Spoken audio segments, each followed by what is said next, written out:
Get your gear ready. This is a Sherpa's Guide to Innovation.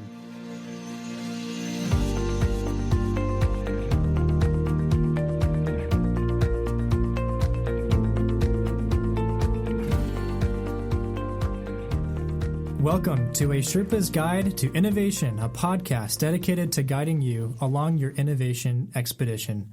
Ben Tingey here again with Ann Summers-Hogg, Will Behrman, and Jay Gerhardt.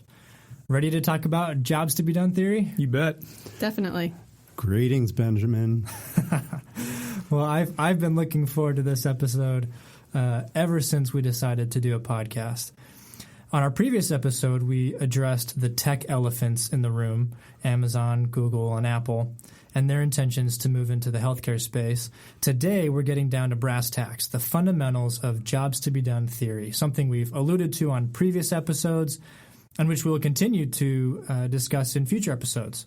We see this theory as one of the most critical for innovators to understand. As always, you can engage with us on Twitter using the hashtag InnovationEngine, and we'd certainly appreciate a review and a 5-star rating on iTunes. Will and Summers and Jay's Twitter handles will also be included on the show notes if you'd like to engage in a conversation with them. So buckle up. Here we go. First question. Why should our listeners hire this episode to learn about jobs to be done theory? That is a great question, Ben. And to stick with our Sherpa's Guide for Innovation, perhaps it should be gear up. Yeah. Oh, Nice. That was a Will joke. Nice. Sorry. Thank you. So I think the first one would really be that jobs helps us to establish causality rather than correlation. So why people acted a certain way, not just who acted a certain way. Perfect. Let's take that as our first takeaway. Jay. it helps you really understand your competitive set. You usually think about your competitors in your product line, and it really expands your thinking on that. You may be competing with things you never thought you'd compete with, and that gives you better growth opportunity by increasing your addressable market.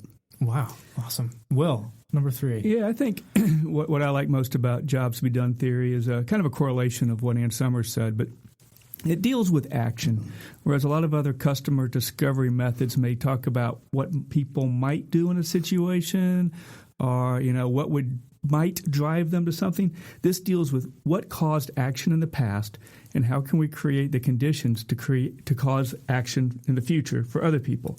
And so it really does drive to something more specific than just postulation and speculation. 3 great takeaways. We'll come back to those at the end, but those, I think, our listeners will be able to get more insight as we go through the podcast. So as our listeners have probably noted, our enthusiasm for jobs theory is off the charts. Why does it resonate so strongly? Again, I think that, companies that have adopted this methodology, and it's not the only one to use, right? But it's a powerful tool in the toolbox. But companies that have adopted the jobs methodology, I think, have a deeper understanding of what their customers are trying to do. Especially if I were a startup and I wanted to try to get a product into somebody's hands who was not just going to use it, but really love it and, share the word of mouth and all the other things that you really want to have build as a startup in particular. Understanding the job to be done, the progress that somebody's trying to make in their life, and how my product or service helps them to do that and makes them want to hire what I have to sell is just completely invaluable. And it's how a startup in particular can disrupt an incumbent, or how an incumbent can actually get better and really change the space in a market. Because it, again, is more about helping people make progress in their life as a customer and not about what does the producer need or what is the producer's perception of a product. I'd say that it's actually a fairly simple concept. When you say theories get you a little scared because you start to think of graphs and equations and stuff like that. And what we're going to talk about sounds kind of simple. And a lot of times people will say, oh, yeah, we knew that already.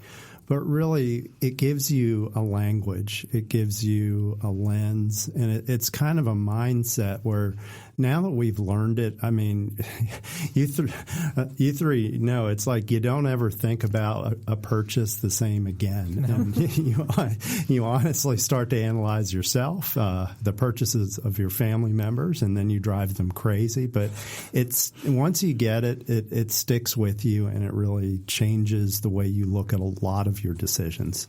Yeah, I really like it because, and it probably gets back to my key takeaway, but I'm a big Simon Sinek fan, and his concepts start with why. Well played. But I really see it as, and if listeners aren't familiar with Simon Sinek, Start With Why, go watch his TED Talk. It's awesome. But he gives a really effective example, and he talks about why Apple is so effective in their marketing, and it's because they start with why, which is think different. And then the next layer of that is how. So by designing really eloquent products, they attract people to think different. And then the last layer is the what, which is the iPhone or the iPad or fill in the I product. But I see jobs as a corollary to that because understanding the job to be done tells you why people acted, and jobs is a way to uncover why. So I was always really attracted to Simon Sinek's Start With Why, and this kind of answered to me, how do you start with why? Like, how do you uncover why? Good example. Great example. All right, so let's get down to the fundamentals here. Like Tim Duncan, the big fundamental. What is a job? And Summers is still trying to figure out the basketball. Tim Duncan basketball. Basketball it's analogy. The big fundamental. She's got to get out more. So, a job is the progress someone seeks in a given situation. You do know what that is. I do. The progress someone's trying to achieve in a given situation. Right. So, and it's really important that the job has two parts. The first is the progress. So what is it that they're looking to achieve? And then the second part is the context, so the given situation. And people have jobs. You have multiple jobs throughout your day. So jobs arise in our lives all the time. And that's why it's so important to have both the context and the progress, because your job to be done changes. It's not like you as an individual only have one job to be done. And it really has nothing to do with the solution. It's about what the customer is seeking. So the job is not the product or the service that you have. Your product or service is fulfilling the job that someone has. We often hear people talk about how a product or service meets a customer's needs. How is meeting a job different than meeting a need? Yeah, good question. I think that meeting the job again is a bigger issue around progress. So I am trying to raise 3 healthy kids, and there are needs along those routes, right? I need them to be good citizens. I need them to be well educated, and I have those needs that are sort of sub-products, but they're not really the big goal. And I think the needs are smaller and more finite and not necessarily as context dependent as the job would be. Yeah, I would agree with that. And it's the way I think about it is that jobs are a compilation of needs within a given context. So an individual need is smaller than a job. And those needs have multi-dimensions. We think about needs, I need to eat. That's what we call a functional job. And a lot of times throughout history, companies focus on the functional need, and we do that in healthcare. Someone has a problem, we need to fix them. But what is so powerful about jobs theory is the focus on 2 other needs, and that's the social need. How do I want people to view me? What am I concerned with how people will perceive me? And the emotional need. How do I want to feel in this situation? Where do products and services enter the equation in jobs? I mean, if jobs are this deeper progress that we're trying to achieve, how can consumer products and services and things like that, how does that help people make progress? Good question. Tough one. But I'd probably start by saying it's really a tool to serve those needs. It's a way someone gets a job done. And depending on the context or the situation, they may hire different products or services, but it's almost like a tool that someone uses. Yeah, there are forces that help somebody to either pursue completing a job or that hold them back, right? And these forces compete. I mean, it's almost a physics equation. And there's a push of the situation. So how bad is it? What's the opportunity? There's the pull of the new solution, which is the opportunity for change, right? And those are being counteracted upon by current habits or anxiety of the new situation, right? So you've got these opposing forces, and the products and services help to either accentuate the positive forces or weaken the negative forces so that people want to act more, right? So one of the things that Apple has done to get rid of anxiety of a new solution is, quite honestly, they've just made it simple, right? They've made their user interfaces very simple. They've made the connectivity between multiple products simple. And as somebody who's not a huge techie, when I got Apple products, I was convinced, I was sold, because they made it easy for me to use, right? So that's where the products, services, and the features come in to help achieve the goal by either reducing the negative forces or enhancing the positive forces of change. I think we'll come back to the four forces in a bit and go a bit deeper there with some examples. But I wanted to maybe first ask how, I guess this is one of the takeaways, is why is Jobs to be Done such a powerful customer discovery method? What advantage does it have over others? Yeah, I think one big advantage is that, this goes back to what I said, it really tells you why people hired a product or service or acted the way that they did, as opposed to just telling you who did it. So it tells you causality versus correlation. And I think the best example of this that I can think of, it is a healthcare example, but when we were doing some Jobs to be Done discovery, we kept hearing patients say, when I'm getting older, as their reason, as a context component of why they were hiring a certain primary care practice. But the interesting thing was the people who said, when I'm getting older, were between 40 and 73.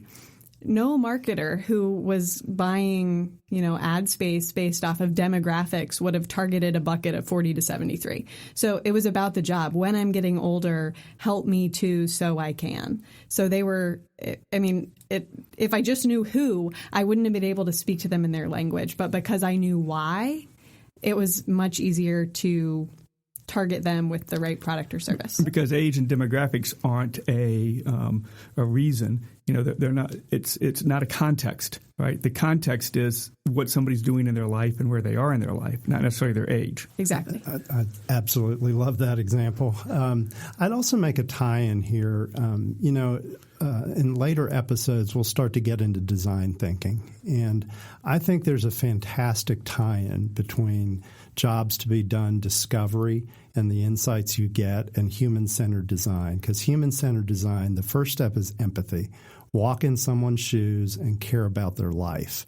And when you get at the job and you're asking about more than what their zip code is and what their age group is, and you're asking, well, what was going on when you did that? How are you feeling? Who talked to you? That sort of thing. I think there's just fantastic synergy between Jobs and design thinking. Yeah, they overlap and they build on each other really terrifically. Yeah, that's a great point. How do you figure out what a customer's job to be done is?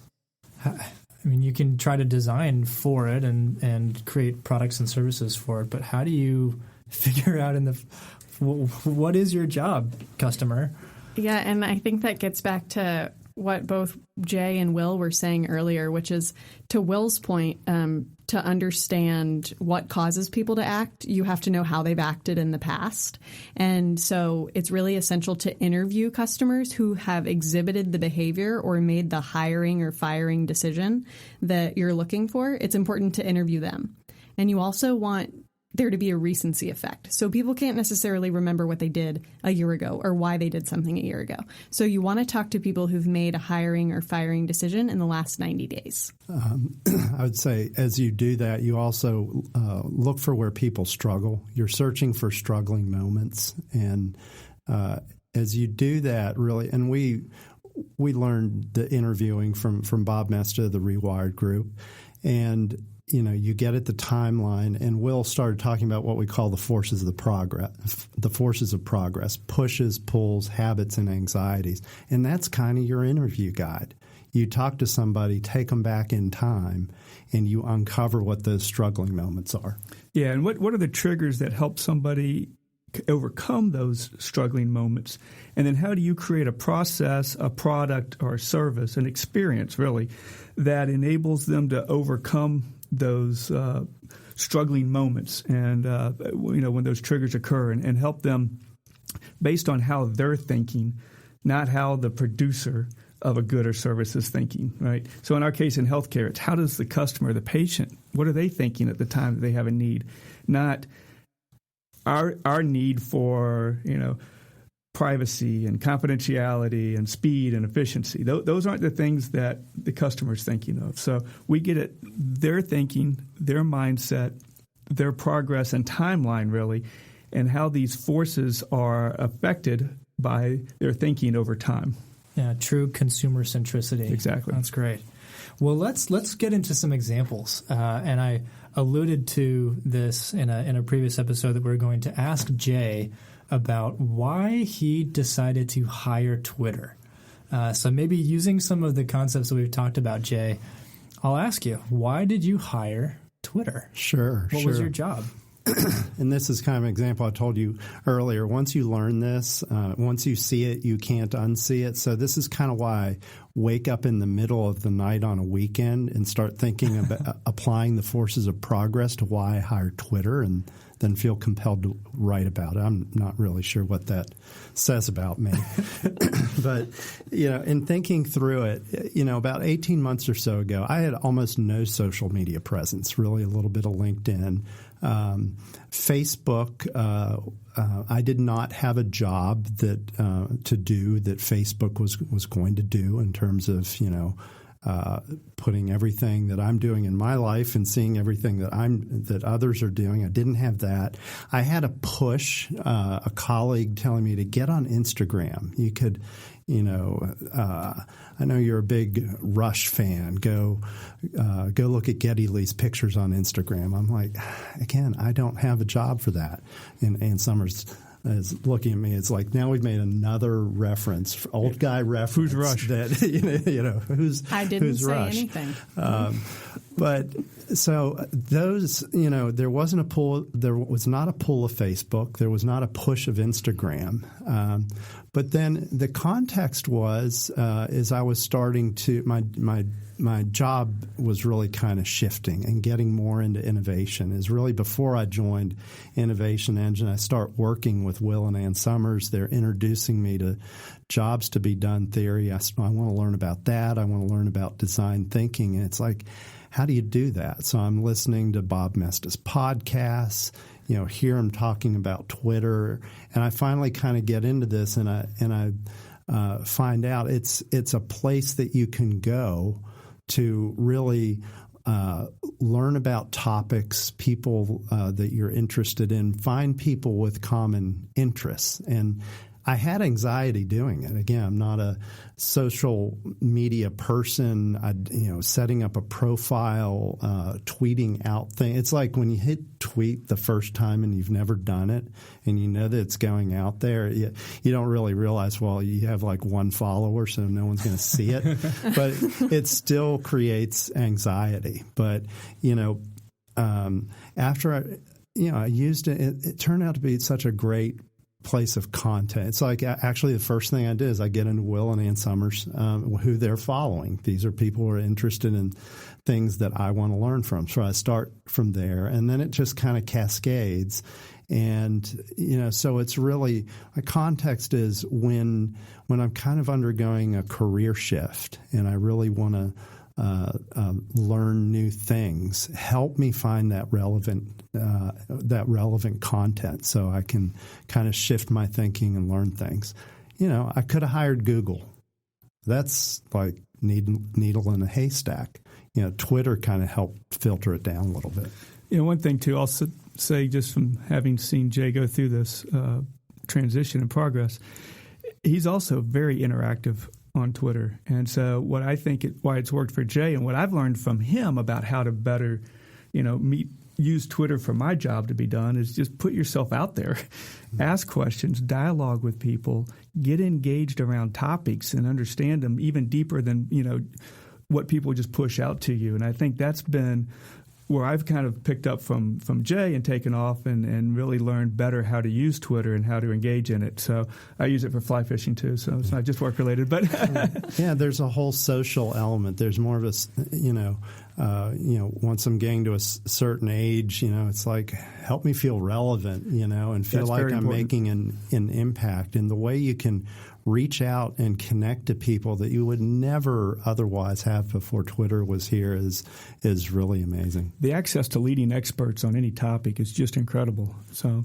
you're right. It's a great way to remake yourself and to, to shift course career-wise. Yeah. So, that's a company that I know they've kind of stagnated in the growth. There's a lot of discussion about, where they go in the future. But for these things, they've kind of nailed that job to be done.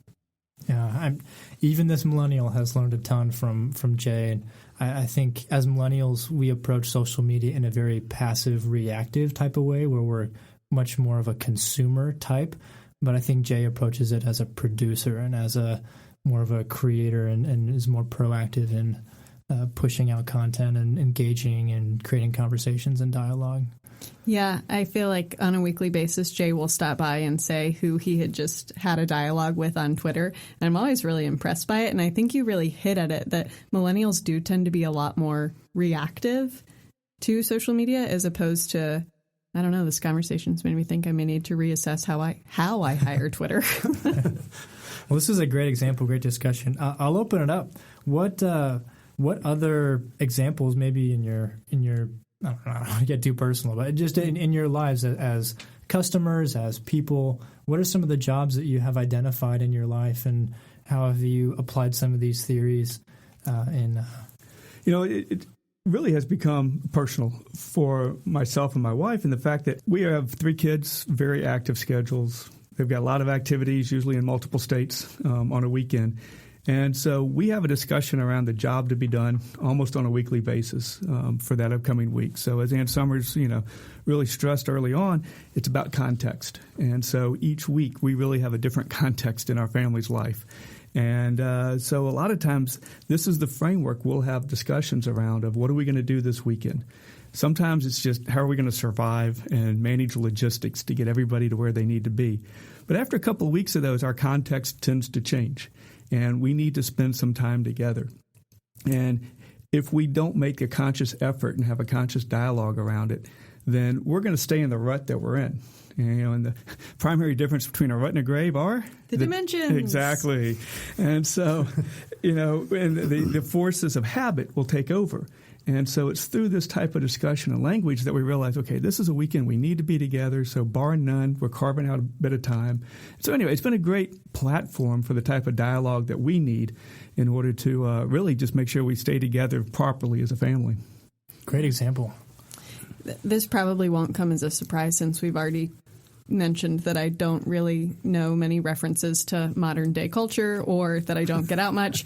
But my husband and I this year, this is a recent example, I asked him, we've been planning this 30th birthday vacation, and I asked, what's your job to be done with this vacation? Because we couldn't decide where we wanted to go. Paralysis by analysis. But once we outlined the job statement, it was so much easier to figure out where we were going to hire for vacation. So this sounds really nerdy, but we did actually develop a job statement for our vacation. Did you do a Forces of Progress? We talked about it, but I didn't write it on the paper. I did do a mini mock interview of him to understand what he liked about past vacations so that I could figure out what the job was. And you do realize that none of us in this room are surprised. No, not at all. I could tell by all the smiles on your faces. But I think that, to your point of, Jay, once you see it, like you can't unsee it, you really do start applying it to a lot of places in your lives. And I can now reflect on past vacations and think, wow, if I'd really understood my job to be done there, I would have made a different hiring decision. And I think these examples are good to start with from jobs. You can always go to the theory and go to companies and have real corporate examples, but I think when you start really thinking about it personally, and because this is very much, and you go back to your first question, why it resonates. It's about human behavior. It's about why we make choices and why we do the things we do, and that's why it's just one of the most profound things that I've learned. It gets to those functional, social, and emotional components that you may just otherwise gloss over as you're trying to say, oh, let's develop my product with all these features and benefits. Yeah, and if you think about some companies, like I think some of the ones we talked about in the past too, like Lowe's, and their motto of love where you live, and how they've tried to define the experience at the store around not just buying a tool, but about buying a solution. And they even have clinics to help you develop the solution on your own. Or at Disney, where they talk about getting away from reality and escape for all ages. And they really develop their processes and their resources around that so that the experience is encompassing of that job to be done. There's a lot of companies that have done this well, and not surprisingly, these are companies that are successful. And I think also if you look at a lot of successful startups or young stage companies, they're addressing a job particularly well, but maybe just one or two small ones, right? And that's how it grows and then builds. But that's where they're coming in and disrupting, is when they're really understanding the job in an industry where correlation is probably more the norm than causation. And they'll come in with a product that has better addresses causation. And I think, that's where you can look for those companies that will probably be successful in the future in industries where they really start to stand out. So I think there's some examples of that within primary care, within healthcare. So anyway, I think that there are a lot of good examples out there that really resonate with people. But what I found powerful is when I was able to personalize it, it does become part of your DNA. And so it is very few things in my life have been revolutionary for me. This has been one of them. That's a great comment. Well, you've all shared an example. I might take indulge a little bit and share an example on my own. So one of the most famous, well, I guess one of the original Jobs stories is the milkshake during the commute. Many people might be familiar with that one. I thought differently about the commute and what is my job to be done on my commute. And from a functional standpoint, you have to get from A to B, but there's time to do something, whether it's listening to something or talking on the phone. But from the social emotional piece, the job for me is I want to use that time for personal growth, because I don't have a lot of time as a young father and young professional. I don't have a lot of time in the evenings or the mornings to be learning something, to be, And so I had hired NPR, but that wasn't meeting my job to be done because it was making me more frustrated, or hearing all the stuff on the radio that just got me stressed out. And so I ended up firing NPR and hired audiobooks.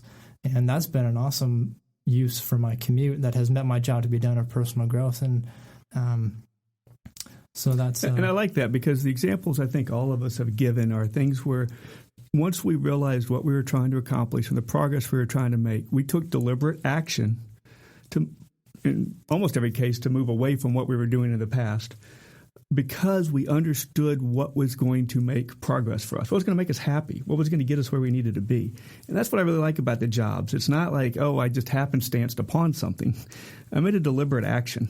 And anyway, I think that's the power of it, because if you can convince somebody to take a deliberate action to change behavior, especially in healthcare, that's very powerful. And there aren't many other examples of that in past of healthcare. So, jobs to be done theory. There it is, folks. Well, let's review our takeaways before we conclude.